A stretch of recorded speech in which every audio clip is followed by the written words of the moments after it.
back to my channel. So today, since quarantine is still going on, I have loads of time on my hand. I'm gonna be making some homemade pasta. This is a pretty basic egg dough. The egg kind of enriches the pasta. I do not have 00 flour, so I'm using all-purpose flour, but that'll still work just fine. Ingredients are very simple and it is not difficult to make this at home.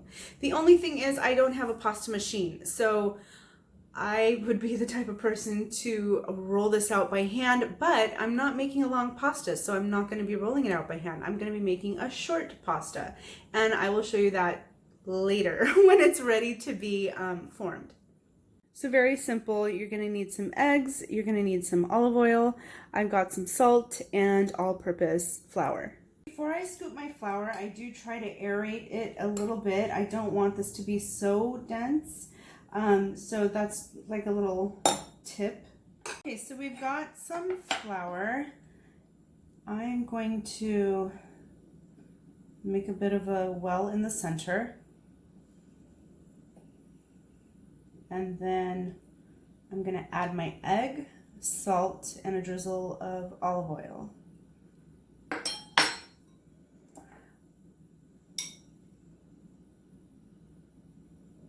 Some of the eggs cracked as I was opening them. My salt. And I have actually kosher salt that's kind of flaky, so for this you do want it to be a little bit more on the finer side, and so what I did, I put it in my mortar and pestle and just crushed it up. Okay, so now we're gonna start slow. You want to kind of beat the egg in there a little bit so it's not rolling around, and then you're gonna just start picking up some flour. If egg escapes, just pick it up. And this, just patience. Uh-oh. That's exactly what I'm talking about. Oh boy. Okay. Well, you get the idea. I don't have a bench scraper either, but we're just gonna have to work with this. Okay, so I had a technical difficulty. It has been many years since I've done this, and I do prefer a little bit more space, but again, this is just gonna have to do. I was in the mood to do this, so I am going to. So everything is not lost, and it's just gonna start. I'm gonna start the kneading process probably a little sooner. I don't have a bench scraper, so I'm just using a butter knife or like a plain old dinner knife. And I wash my hands repeatedly throughout the day. So yes, my hands are clean, but I am gonna take my jewelry off. Okay, so I'm just kind of scraping everything so it lifts off the board. And then I'm going to be kneading this, and it's gonna take some time. I'm gonna guess right now 10 minutes. You want this to come together so that it's really smooth, kind of elastic, and this is kind of the fun part. So if your dough is sticking a little bit, then you can wet your hands and it'll be a little bit more manageable. But if it's really sticky, you might need to add a little bit more flour. I've gone ahead and wet my hands just because it is a lot more manageable like this, and I'm just gonna start working the dough. I love kneading. I just don't do this often enough, but and it's gonna take some time, but just go ahead and work it. I'm gonna stop the camera right now because I do want to kind of concentrate on this for a moment, and then I'll come back when I'm done.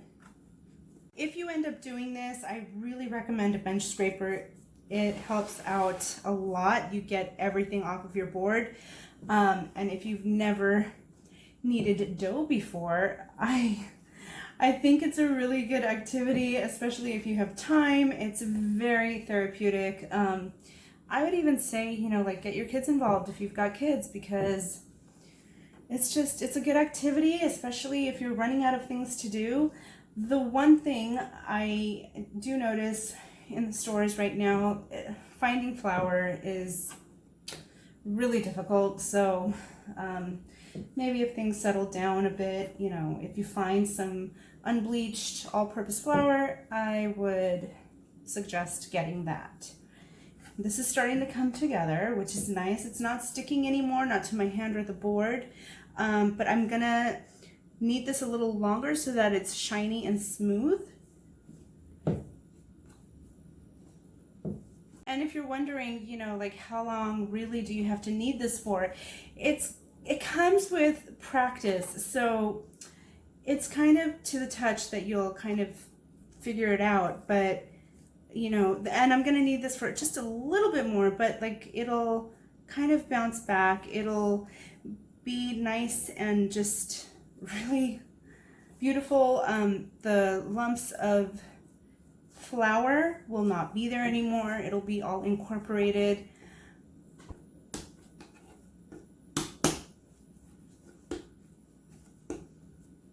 This looks good. I'm going to cover this with some plastic wrap and put it in the fridge. I've set myself up on the kitchen table just because I have some more space. And what I'm doing, I'm going to pinch pieces of dough, and I have this little gadget, and I'm basically going to press it to get the lines, and then inside will be a little bit of a groove. There is a technical name for this pasta, and I'll have to look it up later. But this is like an actual shape. This is actually used for gnocchi, but I'm not making that tonight, so I'm just gonna use it to form my pasta. And then for dinner later on, I'm actually going to be making something that will go well with this because it'll go into the cavity. So you wanna cut a piece from the ball of dough that you've prepared, and then again, since I'm not rolling it out, I'm pinching off a piece and then kind of going on a diagonal on this board and, you know, tossing it on another clean dish towel so it could dry off a little bit. This pasta will be a little bit more dense than normal, but it is meant to be rustic, and it will give you a different taste on your palate because of the texture. And this is going to be the time-consuming part.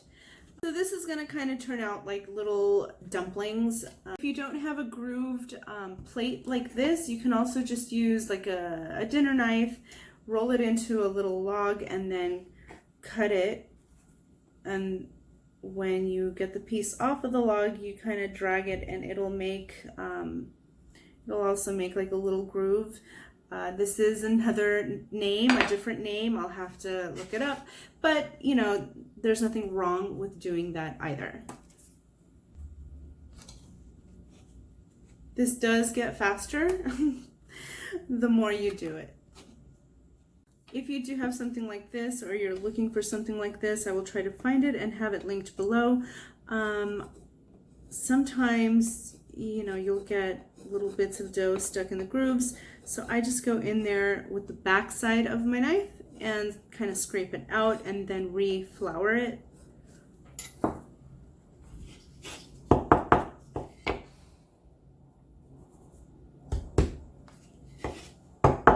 And that should help. I do want to show you when you cut into your dough, it's not showing up really well, but it should be really nice and smooth, and there will be some elasticity to it.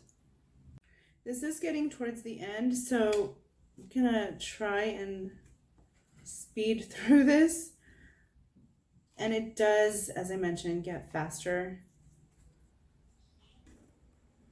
Once you find like a rhythm,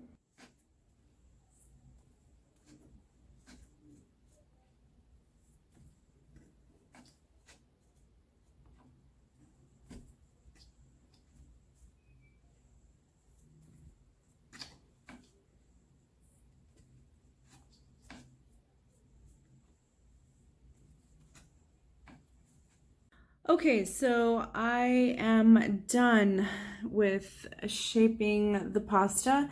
So most of it is on my clean kitchen towel and they're just kind of drying a little bit. What you can do if you don't want to use all of it, you can freeze it. I would freeze it in a single layer on a sheet pan and then transfer it to a Ziploc bag, and it'll keep like that for about a month. This might not look like very much, but when you cook it, it does expand. And I looked it up. The shape of this pasta is most closely resembling cavatelli or gnocchi sardi. Thank you so much for watching. I hope you enjoyed this video. I will have linked below the recipe that I followed. I kind of made an adjustment to another recipe that I already have. So it resulted in a slightly softer dough, but a really quick fix for that is just, add a little bit more flour when you're rolling it out for the second time. I will also have linked below another video where I prepare the pasta with a, it's not quite a sauce, but it's dressed with cauliflower and herbs, and that's how it is going to be eaten. Please remember to like and subscribe to my channel, and I will see you next time. Bye.